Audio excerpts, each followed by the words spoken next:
네, 안녕하세요. 치아 건강지킴이 치과의사 김진아 원장입니다. 오늘 이렇게 좋은 시간 내서 임플란트와 치매라는 주제로 말씀을 드리게 돼서 참 좋은 자리가 된 것 같아요. 그러면 이거에 대해서 궁금하실 텐데 한번 본격적으로 얘기를 해볼까요? 좀 치매라고 하니까 이상하지 않으세요? 왜 임플란트가 치매와 연관이 있을까 궁금하시죠? 그럼 이거에 대해서 하나씩 보겠습니다. 하버드 대학교에서 임상 연구를 한 결과가 있습니다. 이게 행복의 조건이라는 책인데요. 이거가 시내에 나가면 많이 구입하실 수 있는데 이 책의 가장 큰 영역이 뭐냐면 우리가 어떻게 행복하게 태어나서 죽을 때까지 행복하게 죽을 수 있냐를 사람을 상대로 직접적으로 계속해서 인터뷰를 통해서 연구한 결과입니다. 근데 여기에서 나오는 건 뭐냐면 건강, 그 다음에 가족, 그 다음에 통찰, 명예 여러 가지가 있겠지만 사실 노후에 건강을 잃어버리면 아무것도 없다라는 그런 이야기가 여기에 나옵니다. 그래서 제가 이 서두의 행복의 조건이라는 책을 놓은 것은 사람마다 각자 추구하는 바가 있겠지만 건강의 부분에 있어서 가장 큰 부분이 이렇게 연구 결과에 나와 있다라는 걸 한번 알려드리고 싶었고 기회가 되면 참 좋은 책입니다. 그래서 치아 건강과 치아와 관련해서 건강이 어떻게 치매에 영향을 미치는가를 좀 세부적으로 살펴보겠습니다. 흔히 우리가 오복이라고 얘기를 하는데 치아 건강을 치아 건강이라고 했을 때 사람들이 흔히 이런 말을 합니다. 이가 없으면 잇몸으로 산다. 근데 과연 이가 없으면 잇몸으로 살 수 있을까요? 이가 없는데 잇몸으로 맛있는 걸 먹고 재미나게 스트레스를 풀고 할 수 있을까요? 근데 저는 이렇게 대답을 합니다. 사는 게 아니야. 이렇게. 그래서 과연 치아가 건강했을 때 우리가 어떻게 유지를 할 수 있나, 그 다음에 그거가 어떻게 치매에 연관이 되어져 있나 다시 구체적으로 한번 알아보겠습니다. 자, 임플란트를 흔히 인공치아라고 하는데요. 인공치아는 철근공법이라고도 제가 표현을 합니다. 뭐냐면 치아가 빠져 있을 때요. 한 개 빠져 있을 때, 두 개 빠져 있을 때, 여러 개 빠져 있을 때가 있습니다. 그런데 치아를 빠져 있을 때 그거를 공간을 메꾸는 방법은 여러 가지가 있어요. 1번 그냥 살 수도 있겠죠. 두 번째는 양쪽 치아를 깎아서 씌울 수도 있습니다. 그 다음에 방금 말씀드린 임플란트라는 걸 가지고 철근공법으로 단단하게 만들어서 잘 씹어 드실 수 있게 만드실 수 있습니다. 그러면 그게 어떻게 할 수 있을까요? 자, 치아가 없어요. 우리가 틀니를 하실 수도 있고 임플란트라는 방법을 할 수도 있는데 과연 우리 건강에는 틀니가 더 좋은가 또는 임플란트가 더 좋은가입니다. 흔히 생각하실 때 비싼 게 좋은 거야 라고 생각하실 수도 있지만 이게 단순히 비싸서 좋은 게 아니고 우리 몸의 기능과 역할을 하는 뇌세포까지 영향을 미치는 게 완전히 다르다는 겁니다. 자, 임플란트 위치를 보시면 이게 이제 쉽게 생각하면 인공치아인데 뿌리 부분에 뭐가 나사처럼 박혀져 있을 겁니다. 이렇게 뼈 안에 인공치아를 뿌리를 이렇게 심습니다.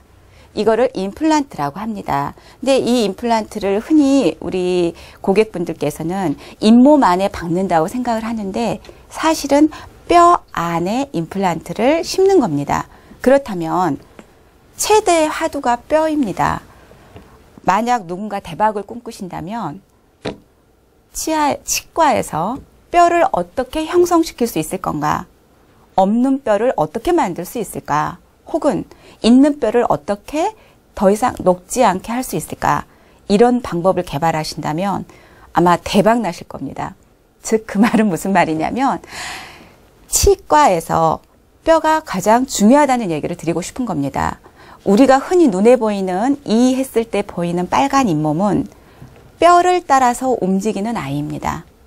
그래서 뼈가 있다라면 그 뼈를 따라서 빨간 잇몸이 올라옵니다. 그런데 뼈가 없으면 잇몸은 내려갑니다. 즉 임플란트도 마찬가지죠.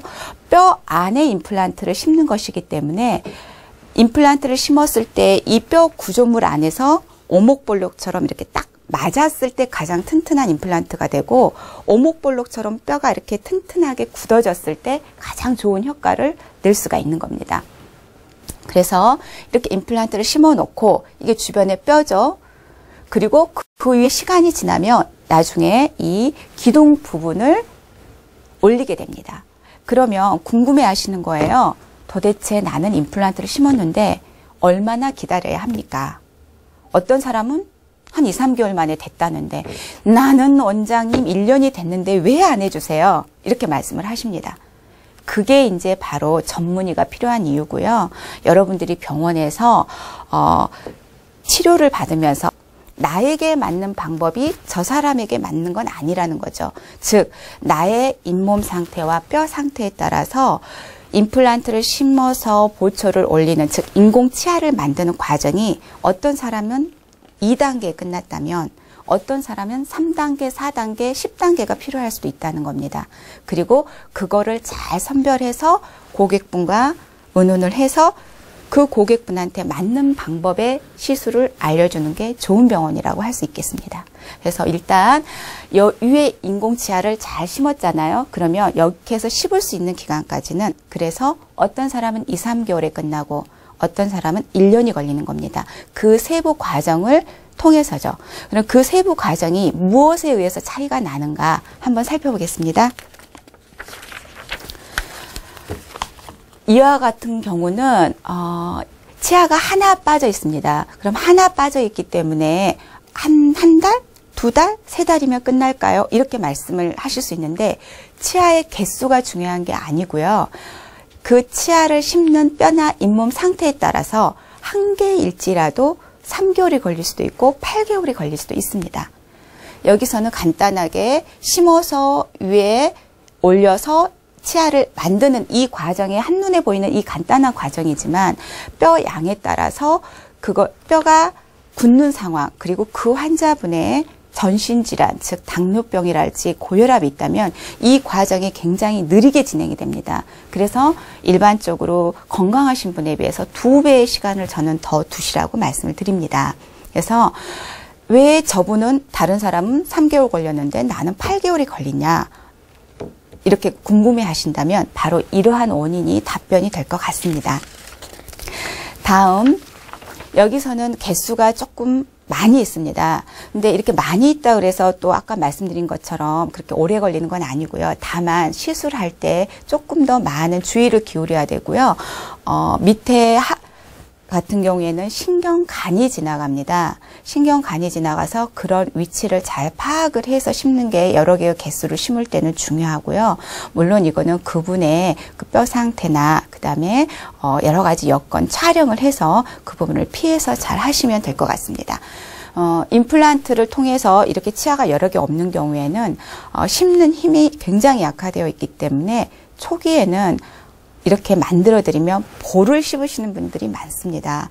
그래서 어금니가 비어 있을 때 우리 치아는 빈 공간이 있으면 치아가 움직일 수도 있고, 또 이 볼살이나 이것들이 움직입니다. 가만히 있는 게 아닙니다. 그런데 어느 날 비어있는 공간에 이렇게 치아가 만들어지면 씹을 때 이 볼살이 밀려 들어와서 씹히는 경우가 있습니다. 아마 그런 경험하신 분들이 좀 많으실 겁니다.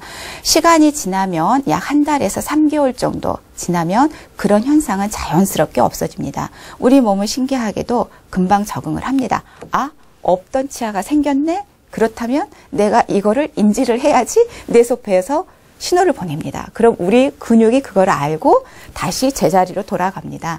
네, 쉽게 표현을 해서 그렇다는 거고요. 그래서 적응 시간이 위치에 따라서, 임플란트의 위치, 그 다음에 그 상황에 따라서 사람마다 조금씩 다르고, 임플란트의 위치에 따라서도 적응되는 시간, 또 문제가 생길 수 있는 요소들이 다 다르다는 겁니다. 그러나 큰 경우가 아니고는 대부분 자기 습관대로 자연스러운 식사를 하실 수 있게 됩니다. 재밌는 사진이 하나 있죠. 네, 이런 경우에 이게 이제 재건축 해야 되는 경우인데 완전히 무너져 있습니다. 이렇게 무너져 있는데 왜 제가 이 사진을 넣냐 하면은 임플란트를 심을 때 위치가 중요하다고 아까 말씀드렸고 또 뼈 상태가 중요하다고 말씀드렸는데 대박 나려면 뼈를 어떻게 형성하는지 뼈가 잘 자라야 하는지 이걸 제가 말씀드렸잖아요. 다음 사진을 한번 보실게요. 이분 같은 경우는 어금니가 너무 없으신 분이세요. 근데 뼈도 그다지 좋지 않습니다. 그럼 어떻게 임플란트를 심어야 할까요? 한 개냐 여러 개냐가 중요한 게 아니라 그 상태에 따라서 심는 방법이 1단계에서 3단계, 4단계까지 5단계 여러 가지가 있다고 말씀을 드렸죠. 단순히 뼈가 좋다면 그냥 인공 치근, 즉 철근 공법을 통해서 이렇게 심기만 하면 됩니다. 그런데 저렇게 뼈가 없다면 거기에 우리는 인공 치근을 심을 만한 위치와 뼈를 만들어줘야 됩니다. 그래서 뼈를 이식하는 술식이 더 필요하고요. 뼈를 이식했을 때 그러면 바로 임플란트를 심을 수 있느냐. 그럴 수 있는 상황이 있고 그럴 수 없는 상황이 있습니다. 그거를 판단하는 게 또 이제 전문 치과 의사의 역할이겠죠. 그래서 그 뼈 상태나 잇몸 상태에 따라서 뼈의 양을 정하고 그 양과 그런 게 적당하다면 그 다음에 그것을 만들어서 인공 치근을 심는 겁니다. 다음 사진도 보시면 치아가 하나도 없으세요. 근데 이분은 뼈가 어금니 쪽에 2~3mm 밖에 없습니다. 그래서 이분 같은 경우도 일단 뼈 이식을 하고 그 다음에 임플란트를 그 뼈 이식 부위에 바로 심는 게 아니라 약 3개월, 경우에 따라서는 뼈를 이식한 후 4개월 이상을 기다려야 될 때도 있습니다. 그런 다음에 디자인을 잘 해가지고 임플란트를 인공 치근을 심는 겁니다. 이렇게 뿌리를 심고 나서 재건축을 해서 훌륭한 아파트가 형성이 됐듯이 임플란트도 마찬가지로 이렇게 적정한 개수를 심는 겁니다. 사실 그러면 좀 궁금해하는 분들이 있으실 거예요. 이분 같은 경우는 위에가 완전 틀니를 쓰셨던 분입니다. 틀니 쓰실 때 별 지장이 없으셨어요. 잘 사용하셨지만 좀 더 건강한 삶을 위해서 웰빙이라고 하죠. 똑같은 상황이지만 우리가 자기 만족도, 내 스스로의 만족도, 건강한 삶을 향한 자기 만족은 끝이 없는 것 같습니다. 근데 이분은 틀니 대신에 임플란트를 선택하신 거고, 그렇다면 임플란트 개수를 치아 개수만큼 심어야 하느냐? 나 아직 틀니 쓰고 있는데, 근데 이렇게 많은 임플란트 개수를 심어야 하시는 분도 계실 겁니다. 보통 유해 치아 같은 경우에 우리가 14개가 기준입니다. 그런데 14개를 다 심는 게 아니고요. 뼈 상태나 위치에 따라서 최소한 8개 이상의 임플란트 개수를 권해드립니다. 그랬을 때 밑에 치아와 맞춰서 위에 치아가 씹을 수 있게 저희가 디자인을 해드릴 수가 있습니다. 만약에 치아 개수를 비용 때문에 무리하게 줄이신다면 소탐 대실이라고 하죠. 심을 때는 적게 심어서 사실 좋다고 느끼실지도 모르지만 우리가 심는 힘은 굉장히 셉니다. 그거를 견딜 수 있는 힘이 있어야 하는데 이 임플란트 개수가 적정해야 그 힘을 견딜 수 있고요. 또 그 심는 힘이 잘 전달됨으로 인해서 뇌세포에 활력을 주는 역할도 또 다르게 됩니다. 그래서 건강하게 임플란트 수명을 유지하면서 잘 씹을 수 있게 한다면은 적정한 임플란트 수를 가지고 적정하게 관리를 받으면서 오랜 기간 10년, 20년, 30년 후를 내다보고 결정을 하시면 좋을 것 같습니다. 이 시점에서 과연 임플란트는 영구적으로 쓸 수 있는가 하는 문제입니다. 제가 이렇게 흔히 말씀을 드립니다. 제일 많이 나오는 질문 중에 하나인데요. 보통 우리가 처음 약 20년 전에 임플란트를 심을 때는 30년을 쓸 수 있습니다. 라고 말씀을 드렸습니다. 근데 사람에게 직접 심은 후에 사람을 가지고 논문이 나온 결과가 임플란트를 심은 지 약 10년 후부터 나오기 시작했습니다. 그래서 볼 때 10년, 20년, 30년 단위라고 말씀을 드립니다. 어떤 분이 그러세요. 대학 교수님인데 자기는 임플란트가 영구적인 줄 알았다. 그래서 이거 흔들거리는 치아를 빼고 임플란트를 하겠다. 그래서 제가 말렸어요. 교수님 한번 찾아보세요. 임플란트가 영구적이 아닙니다. 근데 깜짝 놀라시는 거죠. 교수님이신데. 즉 임플란트는 절대 영구적이지 않다라는 겁니다. 그래서 아까 그 무너진 건물을 제가 보여드렸듯이 뼈의 구조가 약하거나 또는 잇몸에 염증이 있다거나 또는 관리가 안 된다거나 하면은 임플란트의 수명은 10년이 못 될 수도 있고요. 그 상황에 따라서 20년, 30년이 될 수 있습니다. 그러면 임플란트를 심고 나서 우리가 어떻게 관리를 해주느냐에 따라서 30년이 된다고 했을 때는 반영구적으로 쓸 수 있습니다. 이렇게 말씀을 드릴 수 있겠습니다. 즉 임플란트를 심어서 얼마나 잘 사용하느냐는 우리 환자분과 병원과 상호 협조 아래 잘 관리를 하고 또 잘 유지 관리할 수 있게 병원에서 도와드리고 하면은 오래 쓸 수 있다는 거고, 그 사이에는 엄청난 크고 작은 노력과 사건들이 필요합니다. 자, 이 정도 흔히 하는 질문, 임플란트를 얼마나 쓸 수 있나요? 하는 거에 대한 답변이 됐을 거라고 생각을 하고요. 다음번에 서두에 제가 말씀을 드렸는데 치매 부분에 대해서 말씀을 드렸죠. 그러면 치아가 빠졌을 때 여러 가지 방법 중에 틀니, 브릿지, 임플란트 여러 가지가 있는데 왜 임플란트를 치매와 연관을 할 수 있느냐, 이 문제입니다. 요즘 사회적으로 가장 문제가 되고 있는 거가 치매 하나죠. 전신질환 중에 하나인데 가족분 중에 한 분이 치매가 걸리면 사실 그 가정이 굉장히 정신적으로 또 경제적으로 힘들어집니다.